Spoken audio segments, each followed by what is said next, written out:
You know, for any successful nonprofit, growth is the dream, right? But what happens when that dream introduces new and often hidden compliance risks? Well, today, we're exploring exactly that. This explainer is brought to you by the experts at Ironwood Registrations.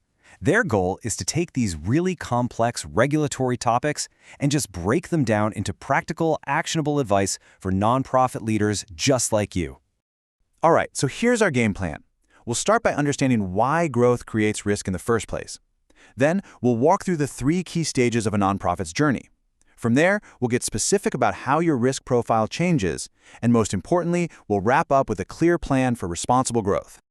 Look, growth is a fantastic sign for any nonprofit. It means your impact is getting bigger. But here's the catch. As you scale your mission, you also scale your regulatory obligations, and that's the core tension we're going to be exploring. It's really 2 sides of the same coin, isn't it? On one hand, you get more donors and a wider reach, all the good stuff. But on the other, you get more regulatory exposure. I mean, what was manageable when you were bringing in $250,000 looks totally different at $2 million. Growth doesn't just increase opportunity, it magnifies risk. So to really get a handle on this, let's frame it as a journey.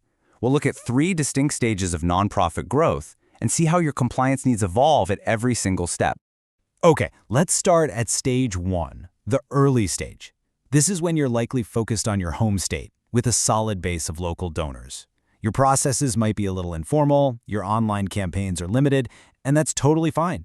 Your compliance exposure is usually just in that one state, which keeps your risk pretty low simply because your geographic footprint is small. Now we move into stage 2, expansion. And this is where things really start to accelerate. You're launching nationwide email campaigns, running digital ads, and all of a sudden you're getting donations from all across the country. Your compliance exposure is no longer a simple single-state issue. Nope, now it's a full-blown multi-state challenge. And that brings us to stage 3, mature operations. By now, you might be registered in dozens of states. Maybe you're even facing audit requirements, and your public reporting is way more visible. That visibility attracts a lot more scrutiny from donors and grant makers. And here's the key shift. Your risk is no longer situational, it's systemic. The challenge becomes about maintaining compliance, not just achieving it. Now that we've seen the journey, let's get specific. How exactly does your risk profile change as you grow? We're going to break it down into 4 key factors. First, your geographic exposure expands. More states mean more deadlines, more fees, and a lot more rules to track. Second, you start crossing financial thresholds, which can trigger state-mandated audits. Third, your fundraising methods evolve. Things like peer-to-peer campaigns are great, but they can add new compliance layers. And finally, your visibility increases. The bigger you are, the more you're on the radar for both donors and regulators. You know, when growth outpaces planning, compliance gaps just appear. We often see organizations expand their online fundraising without even thinking about registration needs, or they hire new staff without updating their processes.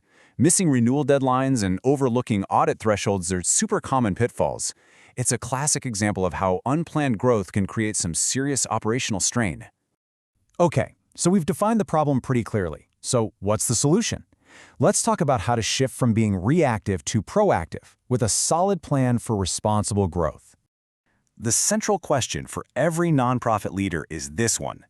How can you prepare for expansion and scale your mission responsibly without falling into all these compliance traps? The answer is strategic planning. And this is not a one-and-done task. It's a continuous process. It means reviewing your donor geography every year, evaluating requirements before you launch a big campaign, and making sure your finance and development teams are always on the same page. It's about practical tools like a central renewal calendar and strategic oversight like monitoring those financial thresholds that could trigger an audit. Ultimately, this all comes down to a mindset shift. You have to treat charitable registration as a core part of your governance infrastructure. It's not just administrative filing, it's a strategic function that protects your organization and your mission. So here's the bottom line. Proactive compliance planning ensures that your growth actually strengthens your organization rather than straining it. It allows you to focus on your mission, feeling confident that your operational foundation is absolutely secure. If you're looking for more compliance guides and resources on multi-state fundraising, we invite you to visit ironwoodregistrations.com. Thanks so much for joining us.